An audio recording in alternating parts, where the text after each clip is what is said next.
Baca saudara dari Yeremia pasal 29 ayat yang ke-13. Yeremia pasal 29 ayat yang ke-13.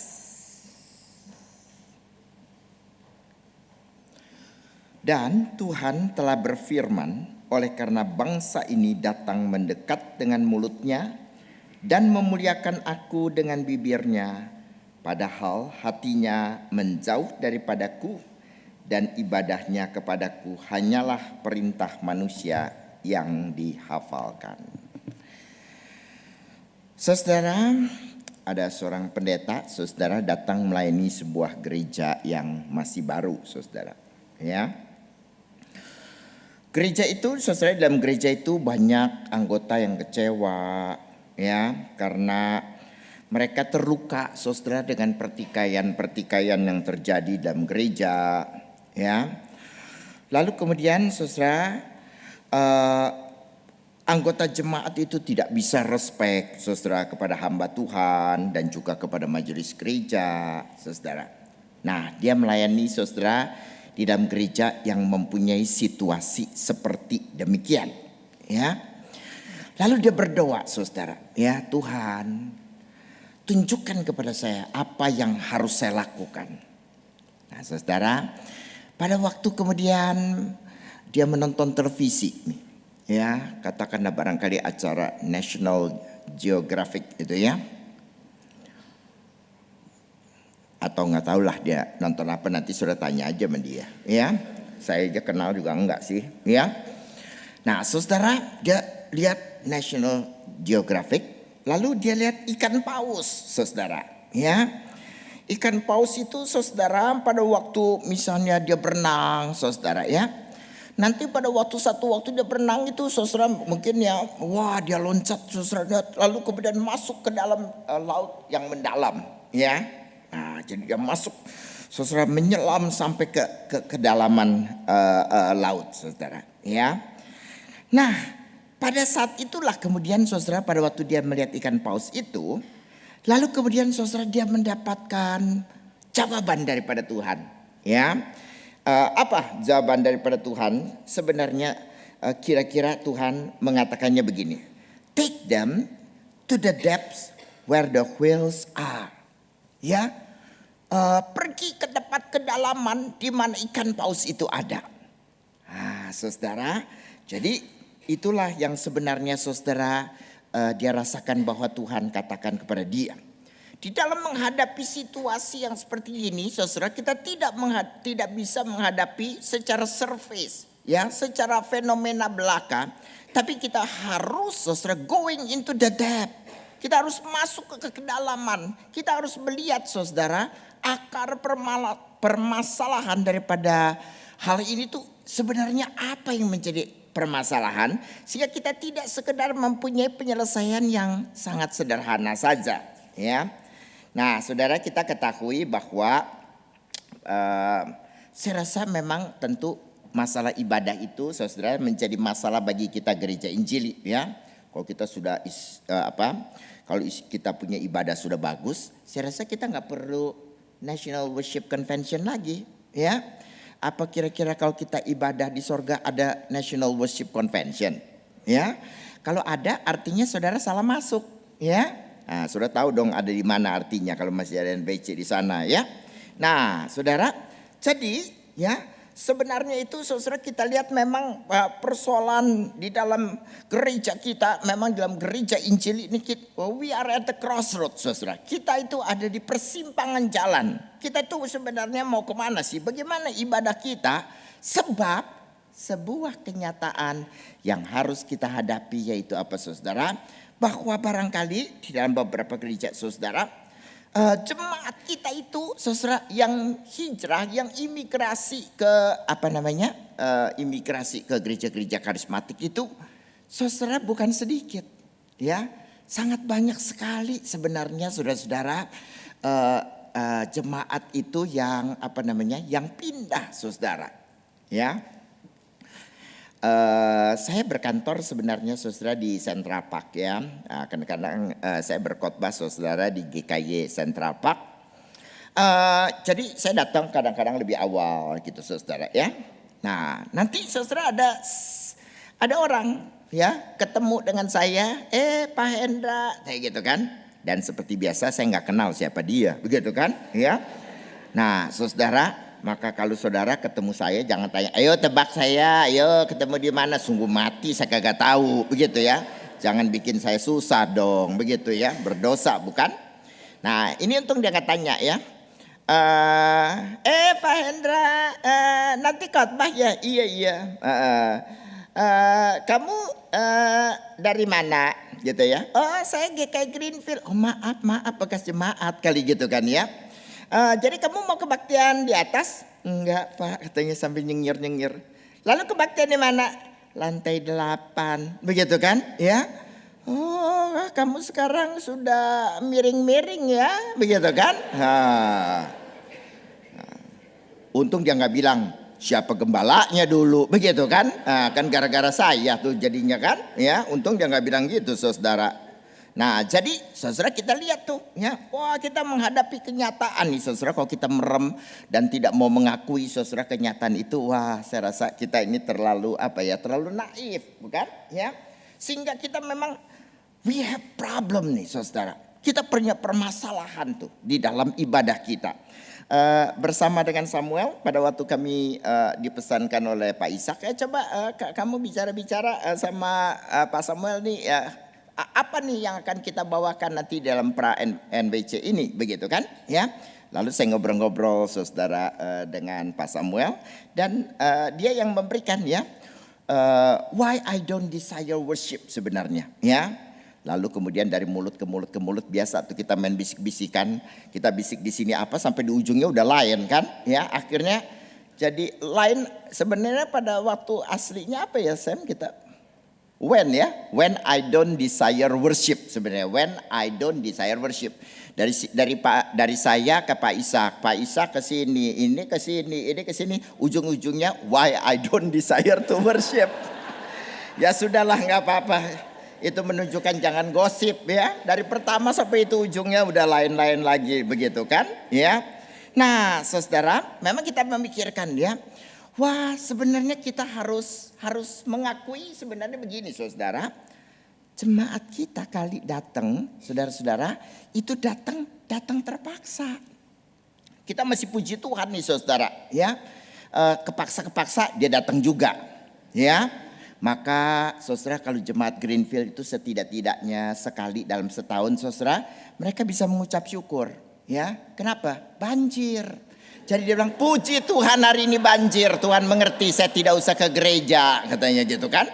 Padahal banyak GKI lain yang nggak enak, gereja orang lain nggak enak gereja sendiri. Alah memangnya mau libur hari itu, begitu kan ya.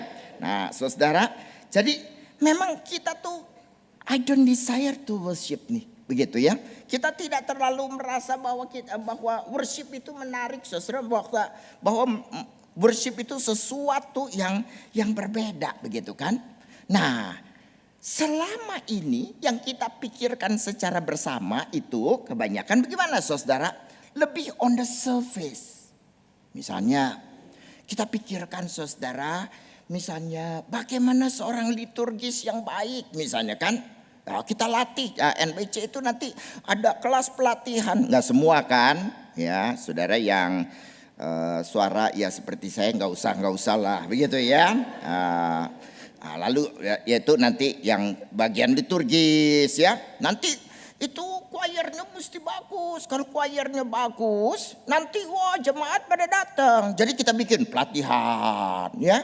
Konduktornya jelek, gerakannya cuma gini-gini, gini-gini jelek. Kita bikin yang begini-begini kan. Nah, begitu kan. Nah, itu mesti disekolahin dong. Nah, bikin Kapita Selekta konduktor, lalu ya kebetulan ada Pak Samuel kan datang, Kapita Selekta voice misalnya, aduh yang suara bebek itu coba kita tolongin deh, begitu kan ya. Kita mudah-mudahan 1 sesi 2 sesi tetap kayak bebek ya Sam. 2 kali saya rasa nggak bisa tuh ya. Tapi orang merasa, wah nanti NBC kita punya itu suara bagus gitu ya. Itu impian kosong bukan? Ya. Nah saudara, jadi kita itu tuh mesti apa? Going into the depth. Ya, kita nih memikirkan permasalahan ibadah ini. Saudara, saya rasa ibadah itu saudara-saudara adalah apa ya? Adalah sebuah dasar daripada kekristenan.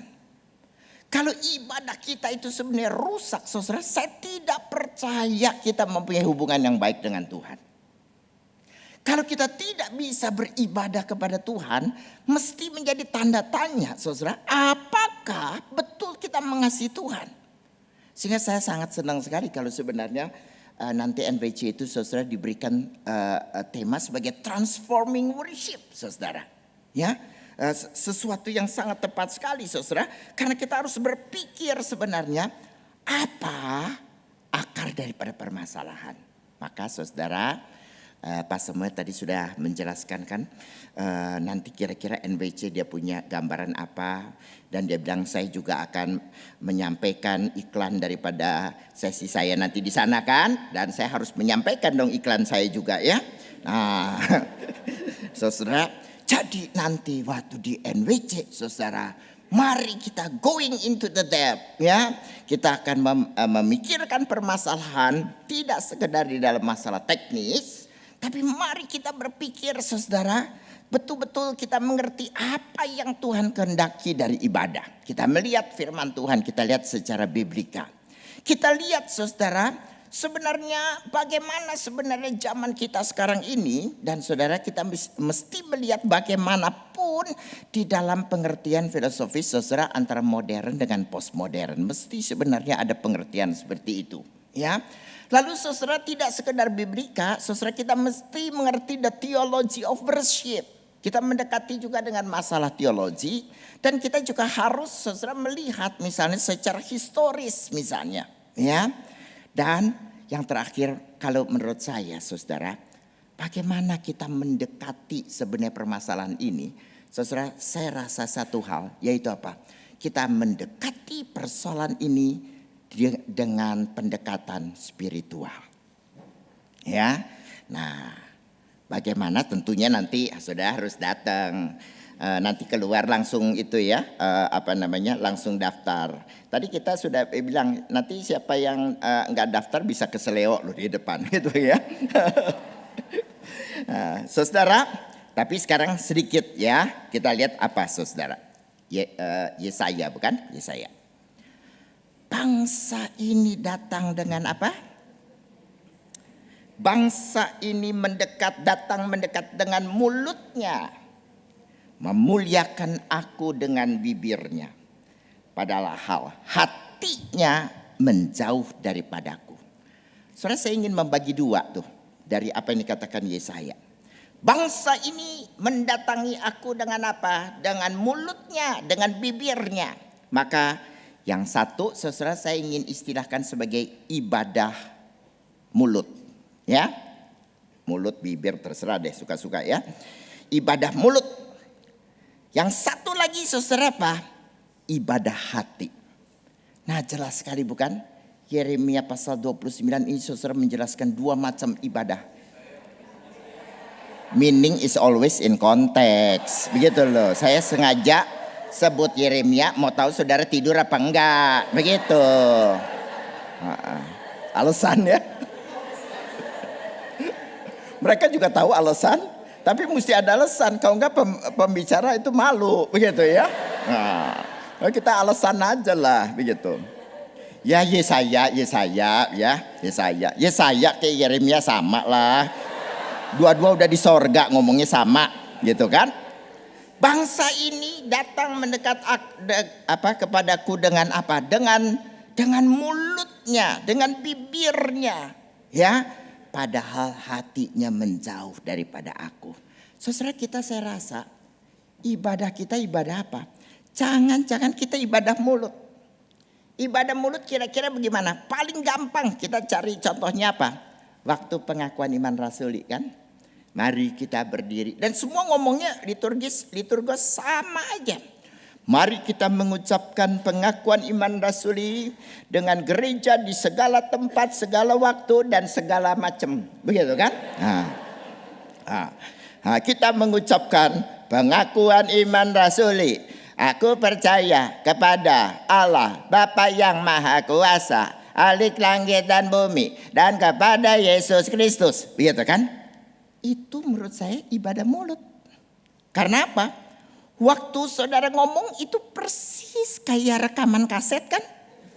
Ya, yang sudah no meaning at all. Begitu kan? Aku percaya. Selesai pengakuan iman rasuli, saudara rasa. Tadi saya sangat senang sebuah kata yang ditulis oleh, itu asli bahasa Indonesia dari terjemahan Tozer apa terjemahan kamu sendiri? Kamu sendiri. Nah, saya udah rasa ini pasti bukan terjemahan itu. Sebab agak sedikit aneh. Tapi kamu jangan ketawa dulu. Heran kamu nih, jahat sekali ya. Ibadah sekian lama masih jahat ya. Gini saudara, ada satu kata tapi menurut saya sangat bagus sekali diterjemahkan oleh Samuel, yaitu apa? Keterpesonaan. Itu sangat bagus loh. Saya pikir saudara, kita ibadah itu kita datang nih, misalnya kita ketemu Tuhan, kok bisa tidak terpesona? Kok bisa tidak terpesona sih? Orang kita ketemu Tuhan kok tidak terpesona? Nah saudara, karena apa? Karena kita menyembah Tuhan dengan bibir kita. Saudara coba lakukan. Aku percaya kepada Allah, Bapa yang Maha Kuasa, Khalik langit dan bumi. Ada nggak waktu itu keterpesonaan? Gak ada. Kita tuh otomatis seperti pencet, seret, langsung aku percaya kepada Allah Bapa. Begitu. Kita tuh ibadah saudara ya, sebenarnya sangat mekanis sekali. Saya kemarin saudara memberikan saya ingin memberikan contoh bagaimana beribadah di sebuah gereja saudara ya. Gerejanya jangan disebutin, nanti saudara ketawain lagi ya, itu gereja. Begini, saya sudah atur di dalam kita punya rundown. Jadi pertama ada choir dulu membuka saudara. Biasanya langsung fotum biasanya ya. Jadi choir dulu seperti saat teduh saudara. Lalu kemudian saya maju saudara. Biasanya fotum begitu kan. Tapi begini saudara. Saya waktu itu saya bilang begini. Sebelum kita kebaktian itu saya mau khotbah dulu gitu. Atau memberikan instruksi dulu 10 menit begitu ya. Jadi saya akan memberikan khotbah 10 menit. Lalu kemudian setelah itu baru kemudian saat teduh ini nanti akan menyanyi begitu kan. Lalu kemudian baru saya fotum begitu kan. Nah, baru ini menyanyi terus saya jalankan. Ini nyanyi kan nggak pakai ini saudara, nggak pakai liturgis ya. Lalu baru saya datang begini saudara. Itu jemaat pada berdiri begitu ya. Siapa suruh berdiri? Duduk. Saya bilang, sebab apa? Sebab kebiasaan kan. Begitu ya ini saat teduh, pendeta naik, saudara. Lalu kemudian biasanya fotum. Jadi berdiri. Saya tidak suruh berdiri. Itu otomatis berdiri. Jadi saya omelin. Siapa suruh berdiri? Itulah kamu tuh ibadah mulut begitu ya. Jadi otomatis berdiri, duduk, berdiri, duduk. Kapan berdiri, kapan duduk. Udah kayak robot aja berdiri, duduk, merem, melek. Nah 1 jam setengah itu yang kamu lakukan. Semua otomatis saudara, berdiri, duduk, berdiri, merem, melek secara otomatis. That is ibadah mulut saudara. Bagaimana ibadah hati saudara ya? Memang kalau jadi pembicara paling belakang gak enak, dikejar-kejar waktu. Nah saudara, bagaimana ibadah hati? Ya gampangnya kalau kita singkat langsung, nantikan di NWC. Begitu kan?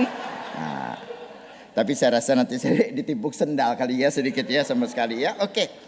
Tapi saya ingin mengajak saudara-saudara ya.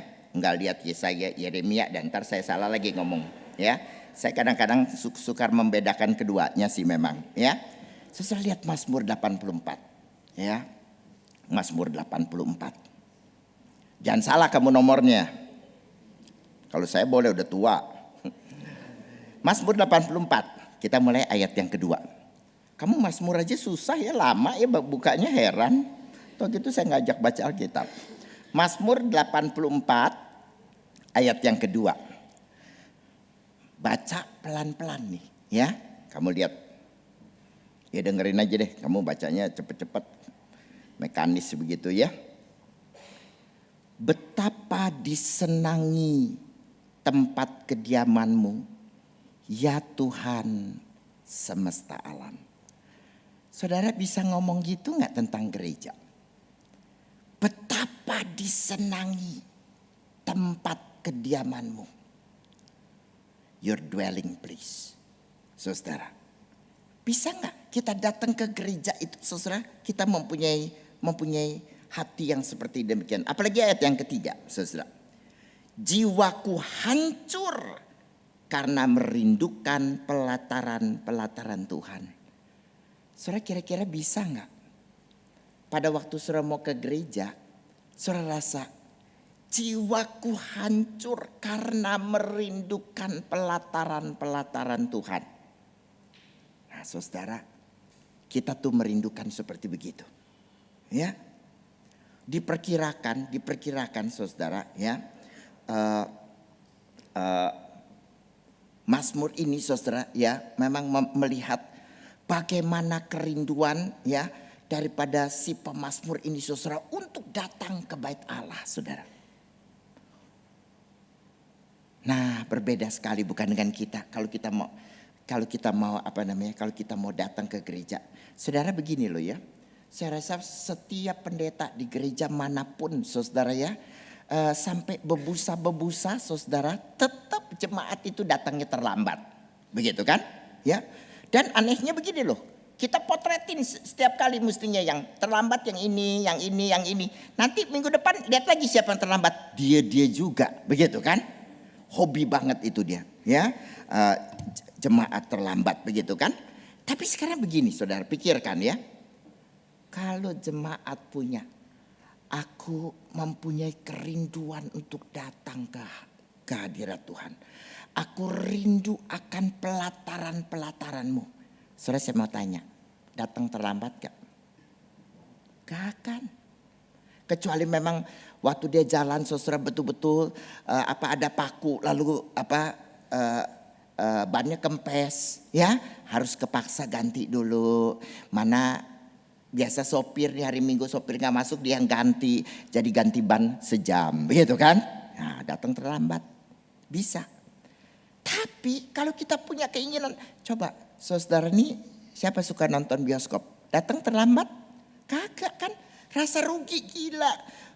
Udah lewat 10 menit. 10 menit udah 3.000. Udah tuh begitu kan. Hilang dah 3.000 begitu kan. Karena keinginan kita tuh kita tidak mau saudara datang terlambat. Ada satu keinginan kan, satu kepengen saudara.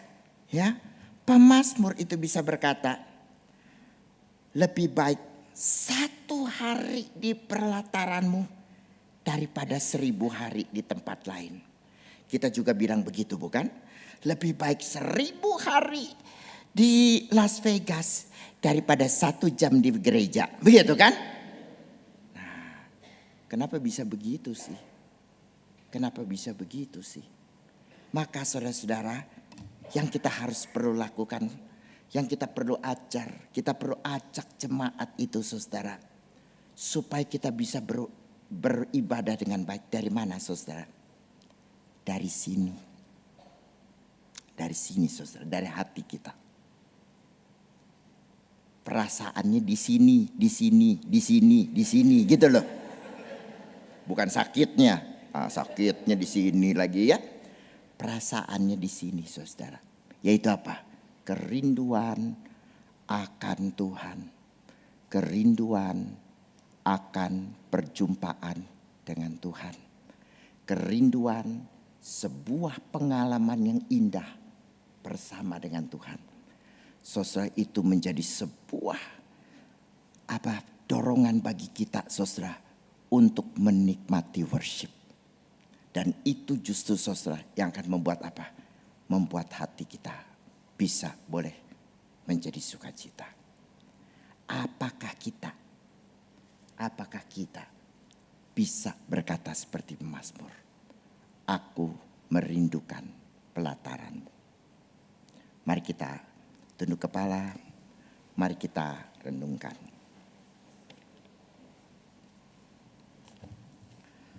Apakah saudara kita benar adalah orang yang merindukan akan Tuhan, menantikan Tuhan, menikmati Tuhan? Saudara, bila belum, mari pada malam hari ini kita datang kepada Tuhan dan kita mohon Tuhan mengisi hati kita dengan sebuah kerinduan.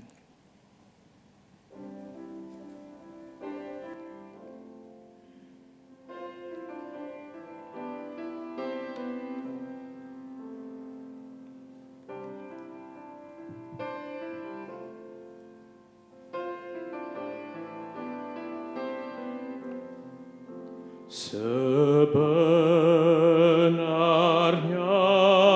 aku tak layak, namun ku diberi darah-Mu, dan kini Kau memanggilku, ya domba Allahku, datang.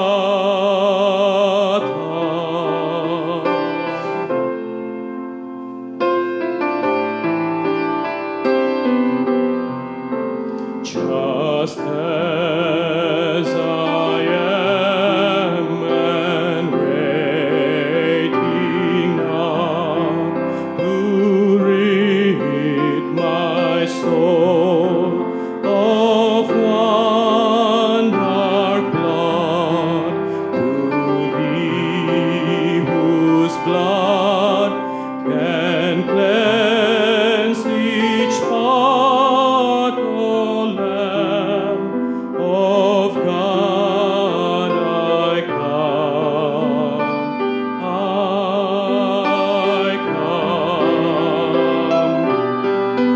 I come broken to be mended, I come wounded to be healed, I come desperate to be rescued, I come empty to be filled, I come guilty to be pardoned by the blood of Christ the Lamb, and I'm welcome with open arms, praise God, just as I am.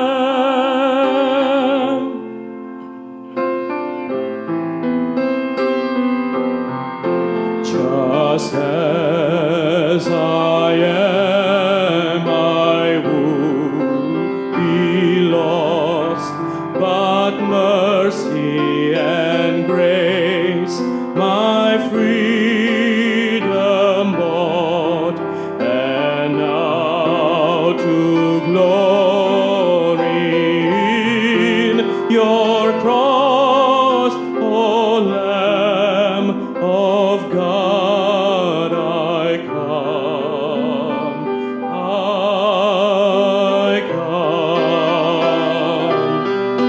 I come broken to be mended, I come wounded to be healed, I come desperate to be rescued, I come empty to be filled, I come guilty to be pardoned by the blood of Christ the Lamb, and I'm welcome with open arms, praise God, just as I am.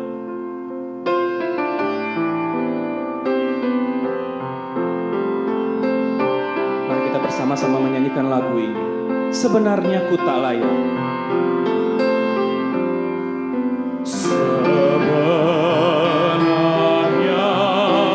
ku tak layak, namun ku diberi darah-Mu, dan ini Kau memanggilku, ya domba Allahku.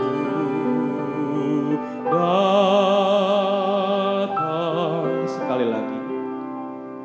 Sebenarnya ku tak layak, namun ku diberi darah-Mu,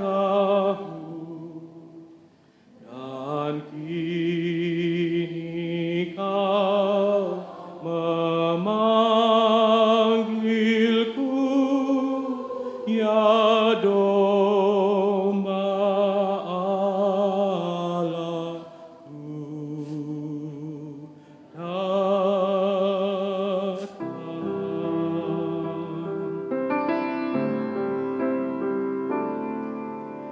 Ku tak dapat lupakan.